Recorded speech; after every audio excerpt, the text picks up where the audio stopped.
আসসালামু আলাইকুম। আজান হচ্ছে। এখানে দেখতে পাচ্ছেন মাছ ভাজা ভাজা করতেছি। এখানে হচ্ছে বাইং মাছ, তারপর শোল মাছ, টাকি মাছ আছে। সবগুলো মাছ একসাথে মিক্স করে আজকে হচ্ছে ভুনা করব। যার কারণে হচ্ছে মাছগুলো ভাজা ভাজা করে নিচ্ছি। পাঁচমিশালি মাছ আছে, আরও আছে হচ্ছে আপনার ভেদা মাছ, তারপরে হচ্ছে কয়েকটা শিং মাছও আছে। সবগুলো মাছ এক এক করে ভেজে নেব। প্রথমে হচ্ছে বাইং মাছ আর টাকি মাছ ভাজা ভাজা করে নিচ্ছি। এই মাছগুলো কিন্তু খেতে অসাধারণ। তো এখন ওই মাছ ভাজা শেষ হয়ে গেছে, এখন ভেদা মাছগুলো ভাজা ভাজা করে নিচ্ছি। তো এই মাছগুলো প্রায় ভাজা হয়ে গেছে, এখন হচ্ছে না উঠিয়ে ফেলতেছি। পাঁচমিশালি মাছগুলো আমি ভাজা ভাজা করে নিচ্ছি। তো এখন ফ্রাই প্যানটা বসিয়ে দেব চুলায়। ফ্রাই প্যানটা এখন চুলায় দিয়ে দিলাম। এর মধ্যে হচ্ছে তেল দিয়ে দিব। ফ্রাই প্যানটা গরম হয়ে গেছে, এখন তেল অ্যাড করে দেব।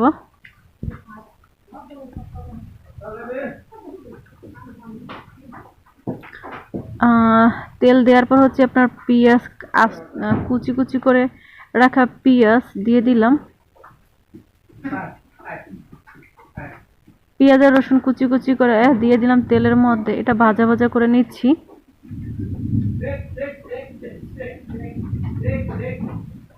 মোটামুটি লালচে কালার হয়ে গেলে এর মধ্যে দিয়ে দিচ্ছি আবার হচ্ছে বাটা পেঁয়াজ রসুন।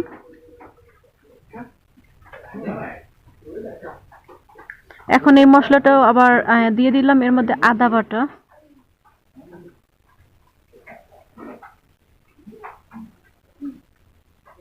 এখন এর মধ্যে পানি দিয়ে তারপর দিয়ে দিলাম হলুদ গুঁড়া, মরিচের গুঁড়া, লবণ অ্যাড করে দিলাম।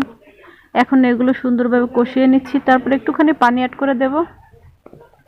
তারপর আবার এই মশলাটা সুন্দরভাবে কষিয়ে নেব।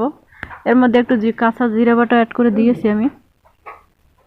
তো এখন এই মাছগুলো দিয়ে দিচ্ছি কষানোর জন্য।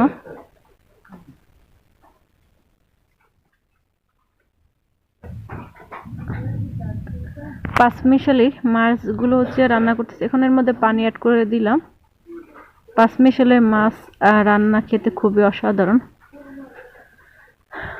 পরিমাণ মতো ঝোল অ্যাড করে দিয়েছি। এটা হচ্ছে মাছটার ভিতরে ভালোভাবে যাতে মশলাগুলো ঢুকে যায়, যার কারণে ঝোল দিয়ে দিয়েছি। এটা মাখো মাখো করে রান্না করব। প্রায় রান্নাটা হয়ে গেল, এখন হচ্ছে নামিয়ে নিলাম। দেখতে পাচ্ছেন কি অসাধারণ আর রেসিপিটা। Bye bye, tata.